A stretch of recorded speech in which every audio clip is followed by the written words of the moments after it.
ഇവിടെ ബഹുമാനപ്പെട്ട പ്രതിപക്ഷ നേതാവ് പറഞ്ഞതുപോലെ ഒരു ക്ഷേമരാഷ്ട്ര സങ്കല്പത്തിൽ നിന്നൊരു ഗവൺമെന്റിന്റെ പച്ചയായി ഒളിച്ചോട്ട് എങ്ങനെയാണെന്നുള്ളതിന്റെ ഏറ്റവും പ്രകടമായിട്ടുള്ളൊരു പ്രഖ്യാപനമാണ് ഇന്ന് നടന്നിട്ടുള്ള ബഡ്ജറ്റ്.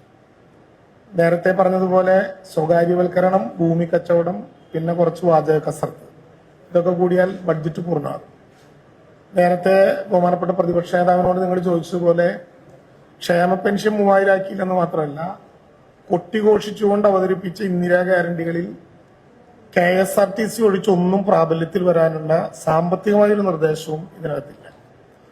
ഈ ഗവൺമെന്റ് അധികാരത്തിൽ വന്നാൽ നേരത്തെ ഇവിടെ പറഞ്ഞതുപോലെ സ്ത്രീകൾക്ക് ഗവൺമെന്റ് കൊടുത്തുകൊണ്ടിരുന്ന 12 ലക്ഷം പേർക്ക് കൊടുത്തു തുടങ്ങിയിട്ടുള്ള 1000 രൂപ നിർത്തിവെച്ചു എന്നുള്ള ആക്ഷേപത്തിന് മറുപടിയില്ല എന്ന് മാത്രമല്ല, ഉന്നത വിദ്യാഭ്യാസ രംഗത്തുള്ള വിദ്യാർത്ഥിനികൾക്ക് 1000 രൂപ പ്രതിമാസം കൊടുക്കും എന്ന പ്രഖ്യാപനം, യുവാക്കൾക്ക് 5 ലക്ഷം രൂപ വരെ പലിശരഹിതമായിട്ടുള്ള ലോൺ കൊടുക്കും എന്നുള്ള പ്രഖ്യാപനം, നേരത്തെ ബഹുമാനപ്പെട്ട പ്രതിപക്ഷ നേതാവ് പറഞ്ഞതുപോലെ കേരളത്തിൽ ഏതാണ്ട് 94 ലക്ഷം റേഷൻ കാർഡ് തന്നെയുണ്ട്. 1 കോടിയോളം കുടുംബങ്ങളുണ്ട് എന്ന് കരുതുക. 25 ലക്ഷം രൂപയുടെ പ്രതിവർഷ ഇൻഷുറൻസിന് പ്രാഥമികമായി 10 കോടി മാറ്റിവെച്ചത് എന്തിനാണെന്നോ എന്നാരംഭിക്കുമെന്നോ ഉള്ള പ്രഖ്യാപനമില്ല. ഇന്ദിരാ ഗ്യാരണ്ടിയോ ഇന്ദിരാ ക്യാൻറ്റീനോ യഥാർത്ഥത്തിൽ പ്രകടന പത്രികയിൽ നിന്ന് ഇപ്പോഴും ലക്ഷ്യം കണ്ടിട്ടില്ല എന്നുള്ളൊരു പ്രധാനപ്പെട്ട പ്രശ്നമുണ്ട്. യഥാർത്ഥത്തിലൊരു ഗവൺമെന്റ് തുടക്കത്തിലെ ഇങ്ങനെ ഒരു ബിസിനസ്സിലേക്ക് പോകും എന്ന് കേരളം പ്രതീക്ഷിച്ചതല്ല. യഥാർത്ഥത്തിൽ ഇവിടെ വളരെ മനോഹരമായി എങ്ങനെയാണ് കേരളത്തിന്റെ ഭൂനിയമങ്ങൾ മാറ്റാൻ പോകുന്നത് എന്ന് രേഖപ്പെടുത്തിയിട്ടുണ്ട്. അതെല്ലാം ചെന്ന് എത്തി നിൽക്കുന്നത് ഉമ്മൻചാണ്ടി സർക്കാരിന്റെ അവസാന കാലത്ത് നിർബന്ധപൂർവം കൊണ്ടുവന്ന ഭൂമി കച്ചവടം, പിന്നീടുള്ള ഗവൺമെന്റ് 2016 എടുത്തു കളഞ്ഞ ആ തീരുമാനങ്ങളൊക്കെ വീണ്ടും വരാനുള്ള വളരെ ബോധപൂർവമായിട്ടുള്ള പരിഷ്കരണമാണ്. വാണിജ്യ സംരംഭങ്ങൾക്കായി ഭൂമി പരിവർത്തനം ചെയ്യുന്ന പ്രക്രിയ വേഗത്തിലാക്കും. അതാണ് ഭൂപരിഷ്കരണം 2. ഇതിനിടയിൽ തന്നെ നമ്മുടെ വിനോദസഞ്ചാരവുമായി ബന്ധപ്പെട്ട് തോട്ടം മേഖലയിൽ കൂടുതൽ സ്ഥലം ടൂറിസത്തിനായി ഉപയോഗിക്കാവുന്ന വിധത്തിൽ ആവശ്യമായ നിയമ ഭേദഗതി കൊണ്ടുവരും.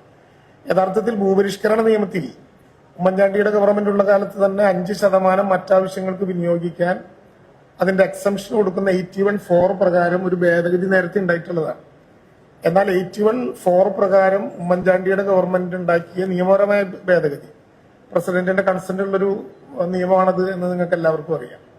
അതിൽ ഇനി നിയമ ഭേദഗതി കൊണ്ടുവന്നുകൊണ്ട് ഭൂപരിഷ്കരണ നിയമത്തിന്റെ ഭാഗമായിട്ട് എടുത്ത സ്റ്റെപ്പുകൾ പൂർണ്ണമായിട്ട് ഇല്ലാതാക്കും എന്ന പ്രഖ്യാപനം യഥാർത്ഥത്തിൽ ഭൂമാഫിയയ്ക്കും, നമ്മുടെ ഭാഷയിൽ പറഞ്ഞാൽ ഈ റിയൽ എസ്റ്റേറ്റ് കമ്പനിക്ക് നൽകുന്ന ഒരു സൗകര്യങ്ങളായിരിക്കും അതിലൂടെ ഉണ്ടാക്കാൻ പോകുന്നത് എന്ന് മനസ്സിലാക്കാൻ കഴിയും. കൂടുതൽ ദീർഘിപ്പിക്കല്ല, നിങ്ങൾ പറഞ്ഞുകൊണ്ട് ഞാൻ പറഞ്ഞാണ്. കേരളത്തിൽ യഥാർത്ഥത്തിൽ ഒരു മാസക്കാലത്തിനിടയിൽ 3 ഡോക്യുമെന്റുകൾ അവതരിപ്പിച്ചുകൊണ്ട് നമ്മുടെ ധവളപത്രത്തിൽ പെരുപ്പിച്ചു കാണിച്ച കണക്കുകളുടെ പിൻബലത്തോടെ ഇനി കേരളത്തിൽ ഒരു ക്ഷേമ പദ്ധതിയും വരാൻ പോകുന്നില്ല എന്നും ഇനി എല്ലാം സ്വകാര്യവൽക്കരണവും PPP മാത്രമേ രക്ഷയുള്ളൂ എന്നും പറഞ്ഞു വെക്കാൻ ചില മറകളായി ഈ ഒരു മാസക്കാലത്തെ വിവിധങ്ങളായ ഡോക്യുമെന്റുകളെ ഗവൺമെന്റ് മാറ്റി എന്നുള്ള വളരെ ഗുരുതരമായ ആക്ഷേപം നേരത്തെ ഇവിടെ ബഹുമാനപ്പെട്ട പ്രതിപക്ഷ നേതാവ് ആ കാര്യങ്ങളെല്ലാം വിശദീകരിച്ച് പറഞ്ഞാണ്. ഓരോ വകുപ്പുകൾക്കും കൊടുക്കേണ്ട സംഖ്യ ഇപ്പോ നേരത്തെ ഇവിടെ വിശദീകരിച്ചതുപോലെ പ്ലാൻ 35,000-ൽ നിന്ന് കേന്ദ്ര ഗവൺമെന്റിന്റെ സംവിധാനം കിട്ടാത്തത് കൊണ്ട് 30,000 ആക്കുന്നു എന്ന ആമുഖത്തിൽ ബഹുമാനപ്പെട്ട മുഖ്യമന്ത്രി സൂചിപ്പിക്കുകയുണ്ടായി. പക്ഷെ അത് ഏതൊക്കെ മേഖലകളിലായിരിക്കും ആ കുറവുണ്ടാകാൻ പോവുക?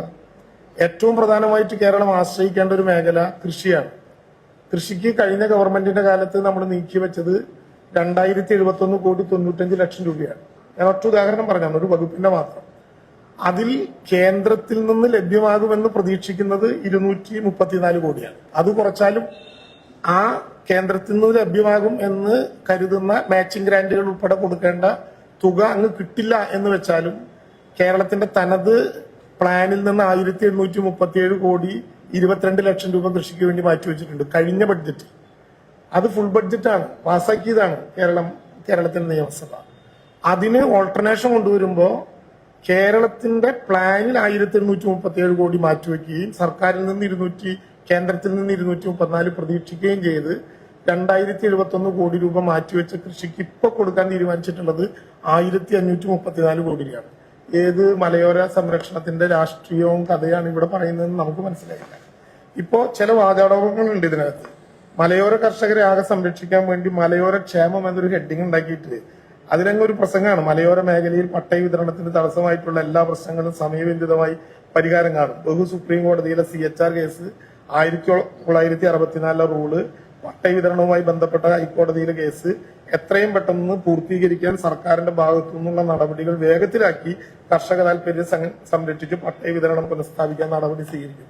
ഇത് AG നേരിട്ട് കേരളത്തിന്റെ ഹൈക്കോടതിയിലും സുപ്രീം കോടതിയിലും ഇടപെട്ട് കഴിഞ്ഞ 3-4 വർഷക്കാലമായി നടത്തിക്കൊണ്ടിരിക്കുന്ന കേസാണ്. അത് സ്പീഡിലാക്കാൻ ഇനി AGയുടെ മുഖമോ കോടതിയിലെ വക്കീലിന്റെ മുഖമോ മാറ്റുക എന്നല്ലാതെ സർക്കാരിന് ചെയ്യാവുന്നത് കോടതിയിൽ ഇതുമായി ബന്ധപ്പെട്ട യുദ്ധങ്ങൾ തന്നെയാണ്. താലൂക്കുകൾ പുനഃസംഘടിപ്പിക്കാനുള്ള പഠനം നടത്തിയാണ്. കഴിഞ്ഞ തവണ നമ്മൾ കൊടുക്കണം നിശ്ചയിച്ചാണ്. പക്ഷെ സെൻസസ് ആരംഭിച്ച ഘട്ടത്തിൽ പിന്നെ പുതിയ റവന്യൂ വിഭജനം നടത്താൻ പറ്റില്ല എന്നുള്ളത് നമ്മൾ മാറ്റിവെച്ചാണ്. അപ്പോൾ ചിലത് വാചക കസരത്തായി പോകുമോ എന്നുള്ള പേടിയുണ്ട്.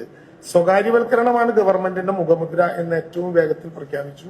അതിന്റെ ഭാഗമായി നിക്ഷേപങ്ങളൊക്കെ കേരളത്തിലേക്ക് വന്നതിന്റെ വളരെ കൃത്യമായിട്ടുള്ള കണക്ക് ഉദാഹരണം ഇതിൽ പറഞ്ഞേക്കല്ലേ. MSME 1000 കഴിഞ്ഞ തവണത്തെ ബഡ്ജറ്റിൽ തന്നെ നമ്മൾ പറയുന്നുണ്ട്. MSME 1 ലക്ഷം സൃഷ്ടിക്കാൻ വേണ്ടി 110 കോടി രൂപ ആ ബഡ്ജറ്റിൽ തന്നെ ഇതിൽ മാറ്റിവെച്ചിട്ടുണ്ട്. അപ്പോൾ ഒരു ബഡ്ജറ്റിൽ നിന്ന് മറ്റൊരു ബഡ്ജറ്റിലേക്ക് പോകുമ്പോൾ പുരോഗമനപരമായിട്ടുള്ള നെഹ്റുവിൻ ലെഫ്റ്റ് ഫിനാൻഷ്യൽ കൈകാര്യം ആലോചിക്കുന്ന ഒരു ഗവൺമെന്റ് ചെയ്യേണ്ട ഒരു നടപടിക്രമവും ഇതിലുണ്ടായിട്ടില്ല എന്ന പരാതിയുണ്ട്. പിന്നെ ഒരു കാര്യത്തിലുള്ള സന്തോഷം, കഴിഞ്ഞ ഗവൺമെന്റ് തീരുമാനിച്ച ഒരുപാട് കാര്യങ്ങൾ കുറച്ചുകൂടി നല്ല വാക്കുകളൊക്കെ പ്രയോഗിച്ച് കുറച്ചുകൂടി നമ്മുടെ നാട്ടുഭാഷയിൽ പറഞ്ഞ കുറച്ച് മെനയോടെ നല്ല കുറച്ച് കടുപ്പത്തോടു കൂടി പറഞ്ഞതിൽ വളരെ സന്തോഷമുണ്ട്. അതതുപോലെ തുടരുന്നു. പക്ഷെ വളരെ പ്രധാനപ്പെട്ട ചില കാര്യങ്ങളിൽ ഇപ്പോഴും ആശങ്ക നിലനിൽക്കുന്നുണ്ട്. കഴിഞ്ഞ സ്ത്രീകൾക്ക് സ്ത്രീ സുരക്ഷാ പദ്ധതിയുടെ ഭാഗമായി കൊടുക്കുന്ന 1000 രൂപയുടെ തുടർ നടപടി ഉൾപ്പെടെ കേരളത്തിലെ ആളുകൾ 12 ലക്ഷം പേര് രജിസ്റ്റർ ചെയ്ത് കാത്തിരുന്നതാണ്. അതുൾപ്പെടെ ഇന്ദിരാ ഗ്യാരണ്ടികളിൽ പറഞ്ഞ മറ്റു പ്രഖ്യാപനങ്ങളടക്കം ഇന്ദിരാ ക്യാൻറ്റീൻ കേരളത്തിൽ എല്ലാവിടെയും ആരംഭിക്കാൻ പോകുന്നു എന്ന കഥയടക്കം ഇത്തരം വിഷയങ്ങൾ എങ്ങനെ സമീപിക്കും എന്നുള്ളത് കാത്തിരുന്ന് കാണാം. പ്രാഥമികമായിട്ടുള്ള നിരീക്ഷണമാണ് ഇക്കാര്യത്തിൽ നടത്തിയത്. കുറച്ചുകൂടി ഇനിയിപ്പോ സ്റ്റേറ്റ്മെന്റുകളും എസ്റ്റിമേറ്റും ഒക്കെ വരാനുണ്ട്. അതിന്റെ ഭാഗമായിട്ടുള്ള പുസ്തകങ്ങൾ വരാനുണ്ട്. അതുകൂടി നോക്കുമ്പോൾ കുറച്ചുകൂടി മനസ്സിലാകും. അവതരണത്തിൽ നിന്ന് പ്രധാനമായിട്ടും ഇക്കാര്യങ്ങളാണ് നമുക്ക് മനസ്സിലാക്കാൻ കഴിയുന്നത് എന്നുള്ളതാണ് പ്രധാനപ്പെട്ട കാര്യം. ഈ പറഞ്ഞൊന്നും ഇതിൽ ഉൾപ്പെട്ടിട്ടില്ല.